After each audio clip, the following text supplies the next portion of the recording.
Welcome to Bhavitha Santosh economy app. ఈ app ద్వారా రాబోయే గ్రూప్ 1, 2, 3 నోటిఫికేషన్స్కి గాను ఎకానమీ లైవ్ క్లాసెస్ కండక్ట్ చేయడం జరుగుతుంది. ఎవరైతే ఎకానమీలో టాప్ స్కోర్ సాధించాలి అనుకుంటున్నారో ఖచ్చితంగా భవితా సంతోష్ ఎకానమీ యాప్ని పర్చేస్ చేసేయండి. యాప్ ప్రైస్ వచ్చి ఓన్లీ 499 రూపీస్. అండ్ ఇందులో డైలీ టెస్ట్ సిరీస్ కూడా అవైలబుల్గా ఉన్నాయి కాబట్టి ఖచ్చితంగా పర్చేస్ చేసేయండి ఓన్లీ 99 రూపీస్కే. అండ్ డైలీ కరెంట్ అఫైర్స్లో భాగంగా కొన్ని క్వశ్చన్స్ని మనం మాట్లాడుకుందాం. అందులో ఫస్ట్ క్వశ్చన్, S-400 మిసైల్ సిస్టమ్ని ఏ దేశం నుండి దిగుమతి చేశారు? ముందుగా S-400 మిసైల్ సిస్టమ్స్ అనేవి శత్రు దేశానికి సంబంధించిన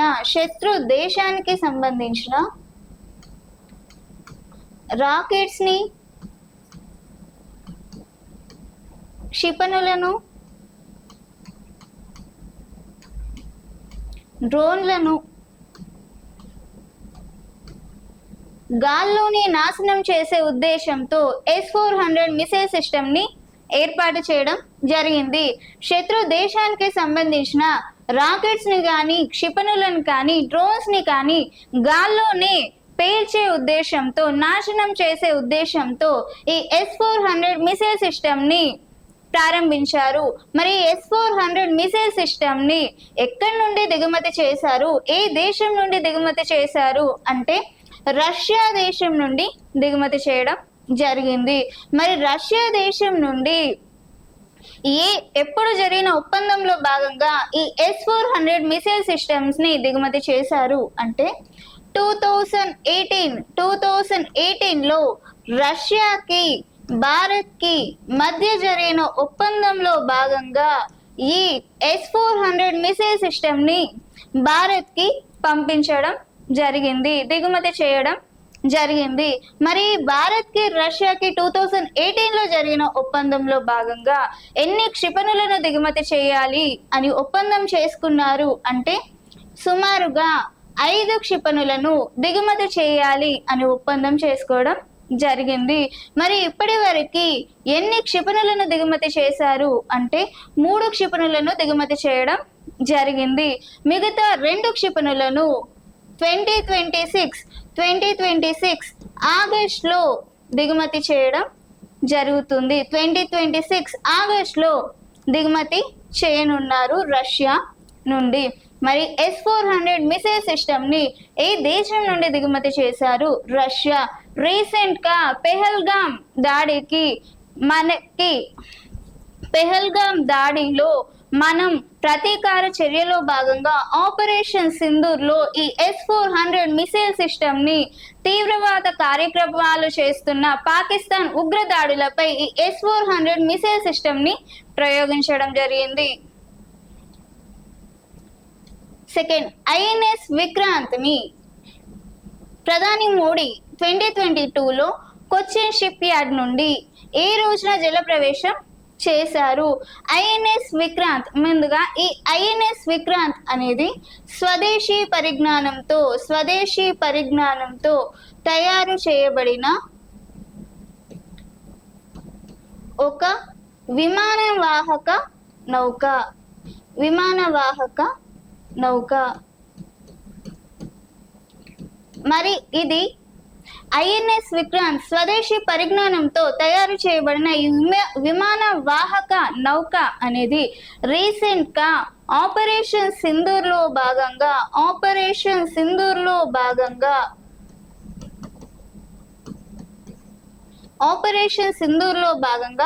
పాకిస్తాన్లోని ఉగ్రవాద స్థలమైన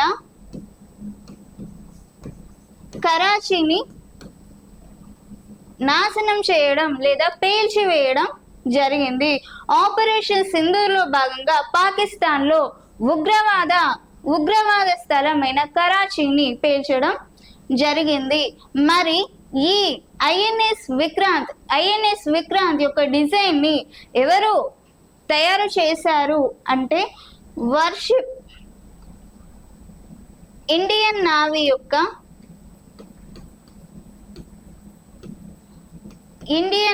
యొక్క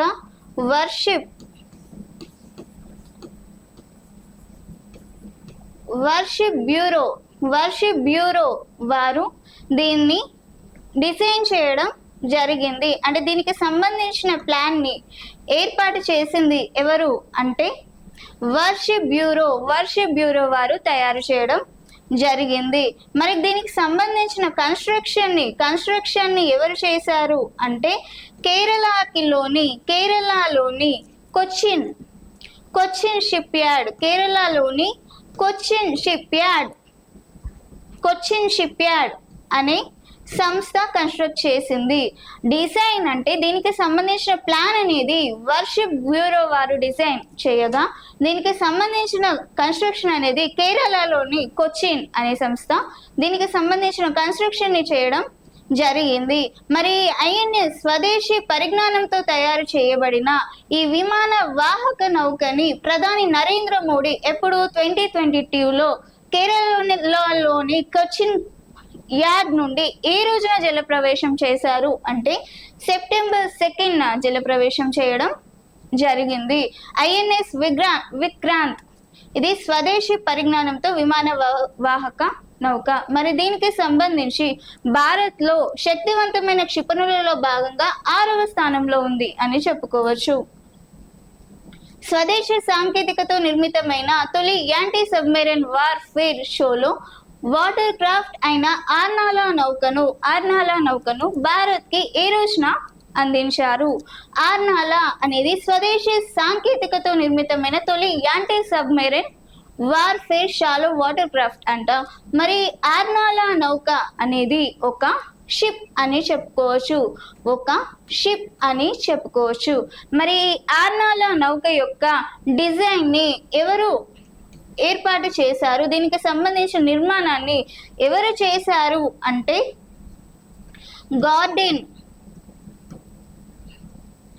గార్డెన్ రిచ్ షిప్ బిల్డర్స్ మరియు engineers. Garden reach ship builders మరియు ఇంజనీర్స్ అనే సంస్థ వారు దీనికి సంబంధించిన నిర్మాణాన్ని చేయడం జరిగింది. మరి ఆర్నాలా నౌకని ఏ సంస్థ దీనికి సహకారం అందించింది అంటే ఎన్ఎల్టీ షిప్ యార్డ్ దీనికి సంబంధించి సహకారాన్ని అందించింది.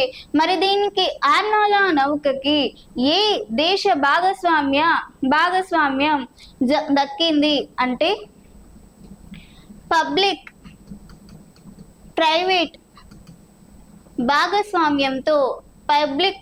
భాగస్వామ్యంతో ఏర్పాటు చేయడం జరిగింది ఈ ఆర్నాలా నౌకని. మరి ఆర్నాలా నౌకని దేని ఆధారంగా ఈ షిప్ కి ఆర్నాలా అని పేరు పెట్టారు అంటే మహారాష్ట్రలోని వసే సమీపంలోని ఆర్నాలా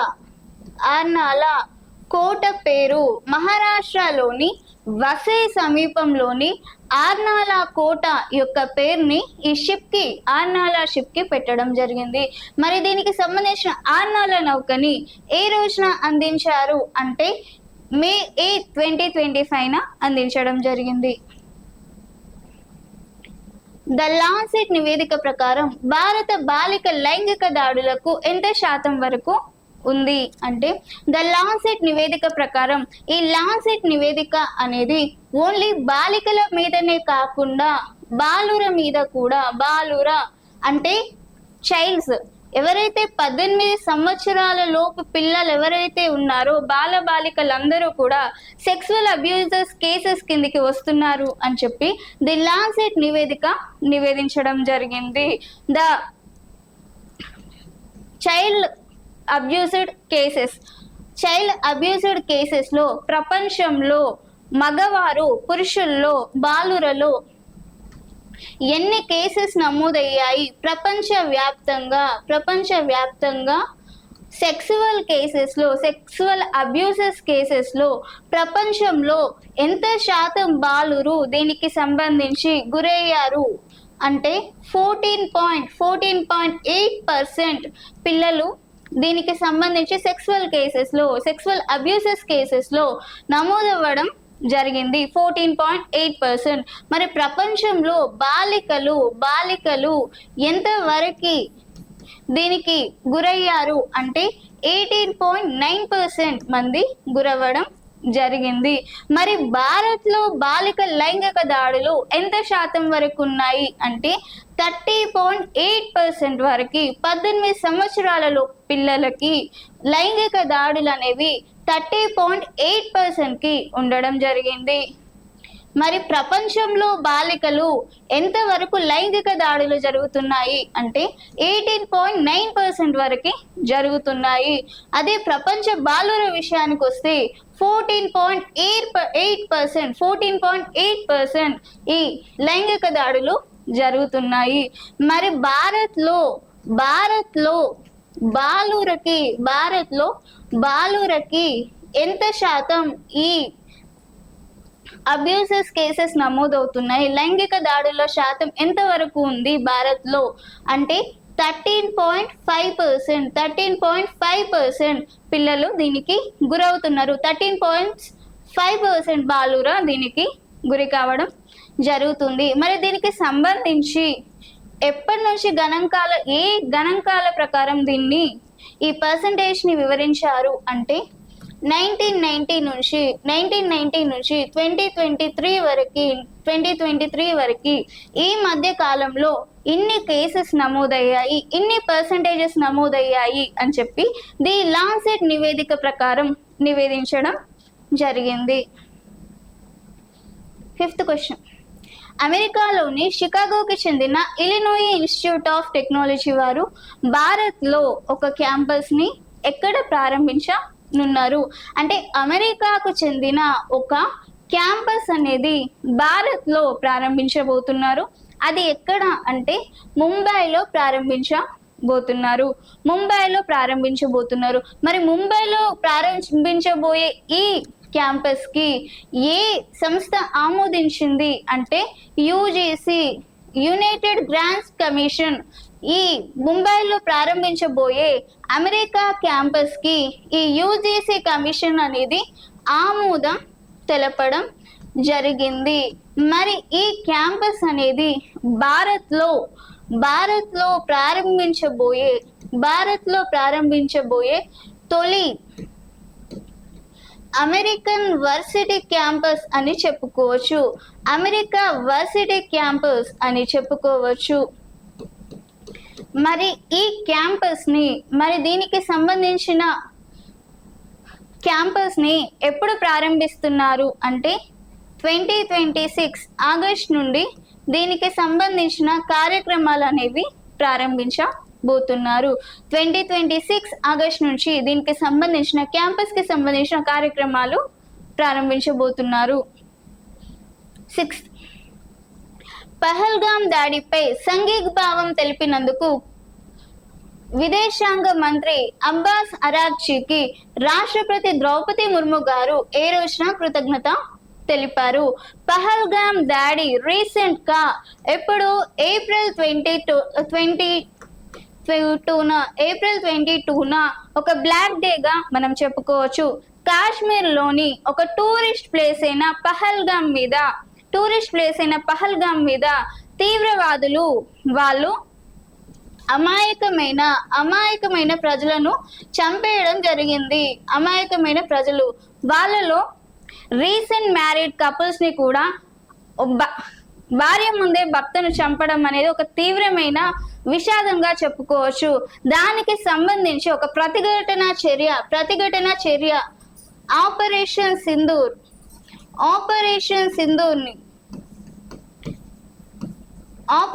సింధూర్ని ఏర్పాటు చేశారు. ఆపరేషన్ సింధూర్ అంటే తమ కళ్ళ ముందే తమ భర్తలను చంపేస్తున్నారు అంటే తమ బొట్టును సింధూరాన్ని తుడిపేస్తున్నారు. వాళ్ళ సింధూరానికి ప్రతీకగా చిహ్నంగా ఈ ఆపరేషన్ సింధూర్ అనే పేరుని పెట్టడం జరిగింది. ఎప్పుడు అంటే 7th మే 2000 25న దీన్ని ఏర్పాటు చేశారు. ఆపరేషన్ సింధూర్ అనేది ఒక్కరోజు కార్యక్రమంగా చూడకూడదు, ఇది ఒక తీవ్రమైన ప్రతిఘటన చర్య అని చెప్పుకోవచ్చు. దీన్ని దేశంలో ప్రపంచంలోనే మనకి ఎప్పుడు గుర్తుండిపోయేలాగా ఇది జరుగుతుంది. మరి దీనికి సంబంధించి ఈ పెహల్గాం దాడిపై ఇరాన్ కి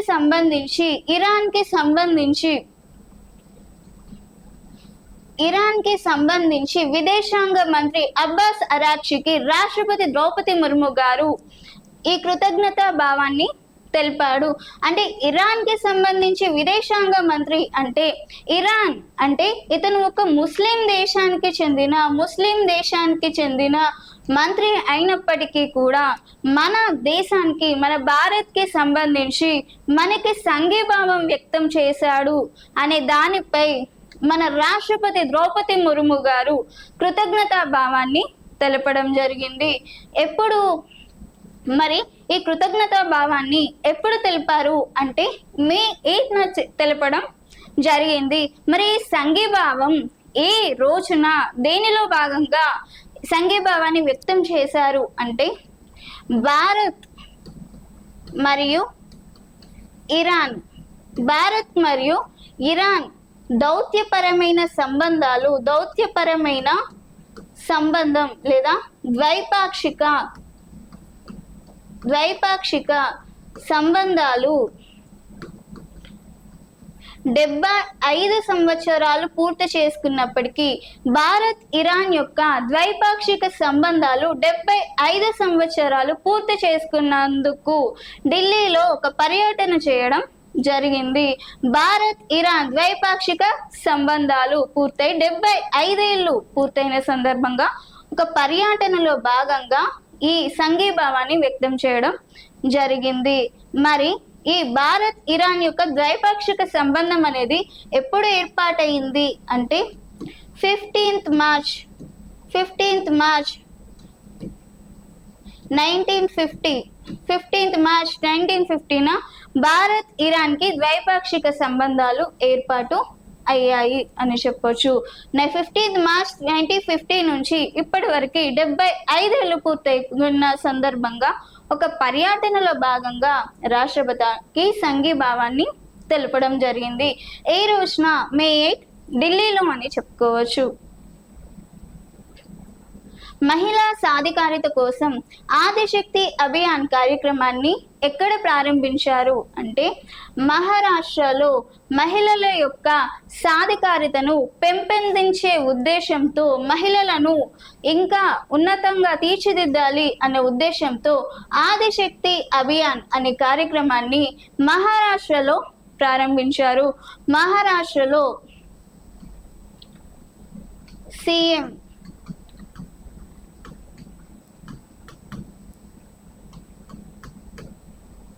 సీఎం దేవేంద్ర గారు ప్రారంభించడం జరిగింది.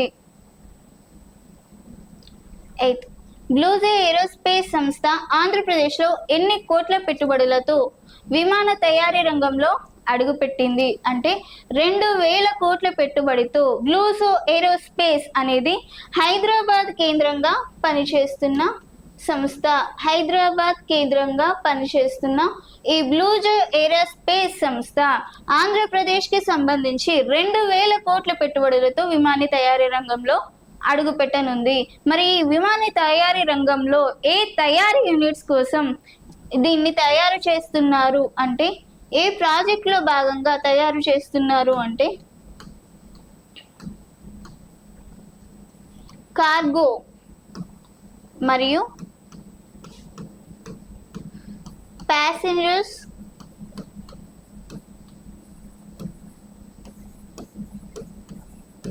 ఈవిటోల్స్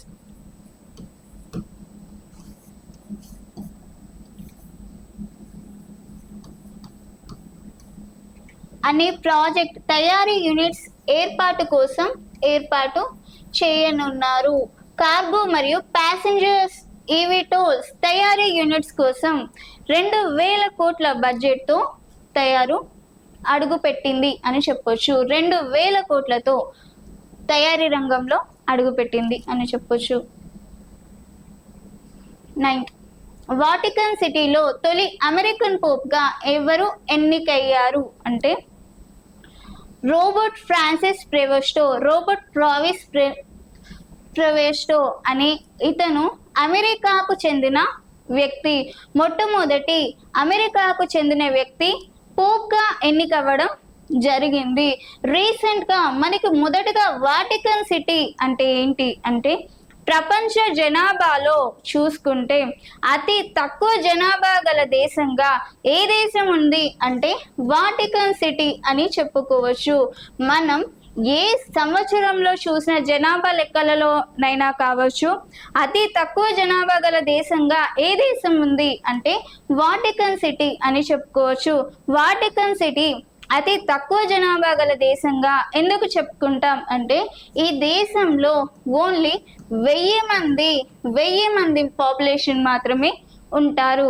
ఎందుకంటే ఇక్కడ పురుషులు మాత్రమే ఉండే దేశం అని చెప్పుకోవచ్చు. వీళ్ళనే పోప్స్ అంటారు. పోప్స్ పురుషులు మాత్రమే ఉండే దేశం వాటికన్. సుమారుగా 1000 మంది పాపులేషన్ మాత్రమే ఉంటారు అని చెప్పుకోవచ్చు. ప్రపంచంలో అతి తక్కువ జనాభా గల దేశంగా కూడా చెప్పుకోవచ్చు. ప్రపంచ జనాభాలో అతి తక్కువ దేశంగా చెప్పుకోవచ్చు. మరి రీసెంట్గా అర్జెంటీనా దేశానికి సంబంధించిన పోప్ మరణించడంతో ఈయన ప్లేస్లో అమెరికాకు చెందిన రోబర్ట్ ఫ్రాన్సిస్ ప్రెవెస్టోని ఎన్నిక చేయడం జరిగింది. 2025 ప్రకారం ప్రపంచ పత్రికా స్వేచ్ఛ సూచీలో భారత్ స్థానం ఎంత? 2025 ప్రపంచ పత్రికా స్వేచ్ఛ సూచి. ముందుగా ప్రపంచ పత్రికా స్వేచ్ఛ సూచి అనేది ఎప్పుడు జరుపుకుంటాం అంటే ఎవ్రీ ఇయర్ మే 3rd ప్రపంచ పత్రికా స్వేచ్ఛ దినోత్సవాన్ని జరుపుకుంటాం.